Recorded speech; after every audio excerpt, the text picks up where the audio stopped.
कि 3 आवेश minus Q plus 2q minus Q समबाहु त्रिभुज के कोनों पर रखे हैं और इनके बीच की दूरी स्मॉल a मीटर है। तो पूरे समायोजन का एक वैध द्विध्रुव आघूर्ण हमें ज्ञात करना है। तो ये हम एक समबाहु त्रिभुज बना लेते हैं। एक समबाहु त्रिभुज है जिसकी प्रत्येक भुजा a मीटर है। समबाहु त्रिभुज की प्रत्येक भुजा a मीटर है और इस समबाहु त्रिभुज के तीनों कोनों पर यानी शीर्षों पर 3 आवेश रखे हैं। ये आवेश हमें दे रखे हैं। एक आवेश माइनस क्यू है, मान लेते हैं यहां पर कोई माइनस क्यू आवेश रखा है, प्लस 2q, तो यहां पर हम कोई प्लस 2q आवेश ले लेते हैं और तीसरा आवेश कितना है, माइनस क्यू।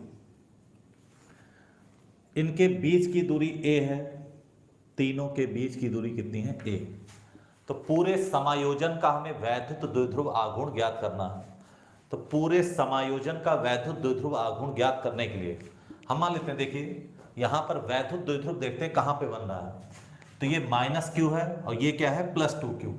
अगर यहां पे प्लस क्यू ले ले हम, प्लस क्यू चार्ज होता तो एक वैद्युत द्विध्रुव बन जाता। एक ये माइनस क्यू है, यहां पर इसके लिए एक प्लस क्यू चार्ज होता तो हमारे पास एक वैद्युत द्विध्रुव प्राप्त हो जाता। तो देखिए इस 2q को हम दो पार्ट्स में डिवाइड कर सकते हैं। मान लेते हैं माइनस क्यू के साथ एक प्लस क्यू हमने ले लिया, तो एक वैद्युत द्विध्रुव आघूर्ण ये कार्य करेगा। इसका डायरेक्शन जो होता है ऋण आवेश से धन आवेश की ओर। इसको हम नाम दे देते हैं P1। इसी प्रकार एक प्लस क्यू आवेश बचा, इस माइनस क्यू और इस प्लस क्यू के कारण एक वैद्युत द्विध्रुव बन जाएगा और वैद्युत द्विध्रुव आघूर्ण की दिशा ऋण आवेश से धन आवेश की ओर होगी।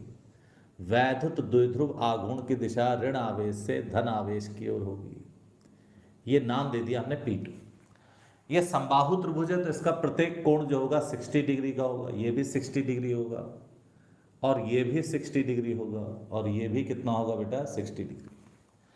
ये कोण 60 डिग्री है तो ये कोण भी कितना हो जाएगा बेटा, 60 डिग्री। अपोजिट एंगल है तो ये कोण भी कितना हो जाएगा, 60 डिग्री। अब पूरे समायोजन का वैद्युत द्विध्रुव आघूर्ण निकालना है तो इसका परिणामी जो वैद्युत द्विध्रुव आघूर्ण होगा वो इसके बीच में वर्क करेगा।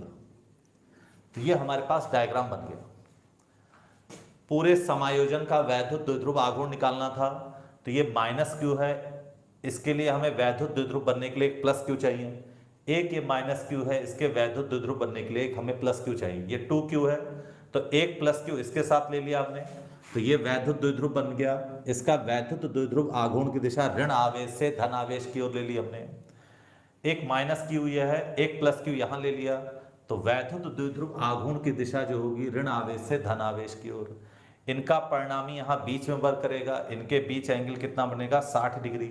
ये 60 डिग्री है तो ये भी कितना हो जाएगा, 60 डिग्री। अब हम P1 की वैल्यू निकाल लेते हैं। तो P1 की वैल्यू निकालते हैं भैया, फार्मूला होता है वैद्युत द्विध्रुव क्यू, आवेश क्यू ले लेते हैं, बीच की दूरी। तो बीच की दूरी कितनी है बेटा, a। यहां पर इन विपरीत आवेशों के बीच की दूरी कितनी है, a। इसी प्रकार से हम P2 निकालते हैं तो P2 की वैल्यू भी होगी आवेश q इंटू बीच की दूरी कितना हो गया, a। तो P1 भी QA आ गया, P2 भी कितना आ गया, QA। अब हम इस परिणामी P की गणना करेंगे। तो अभी हमने सीखा था कि इन दोनों के बीच कोण 60 डिग्री है, परिणामी P निकालना है। तो P निकालने का तरीका होगा बेटा, रूट में P1 square plus P2 square plus 2P1 P2 cos 60 degree. यहां पे एंगल कितना बनना है, 60 डिग्री। एंगल कितना बनना है, 60 डिग्री। इसको सॉल्व कर लेते हैं, बहुत आसान है। कितना बनना है, 60 डिग्री। इसको सॉल्व कर लेते हैं, बहुत आसान है। P1 इसका स्क्वायर करेंगे तो ये हो जाएगा Q square A square plus P2 का स्क्वायर करेंगे तो ये भी हो जाएगा Q square A square plus 2। P1 का मान QA है, P2 का मान भी QA है। इन दोनों की गुणा करेंगे तो ये भी कितना हो जाएगा, Q square A square. cos 60 की वैल्यू 1/2 होती है, तो यहां 2 से 2 कट जाएगा, तो यहां से क्या बचेगा बेटा, रूट में Q square A square, Q square A square, Q square A square, ये बचेगा। तो यहां से हो जाएगा बेटा 3Q स्क्वायर A स्क्वायर। अब क्यू स्क्वायर ए स्क्वायर रूट से बाहर आ जाएंगे, तो क्यू ए बाहर आ गया, कितना बचा √3।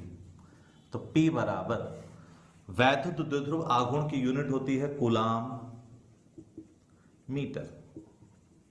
तो ये हमारे पास आंसर आ गया।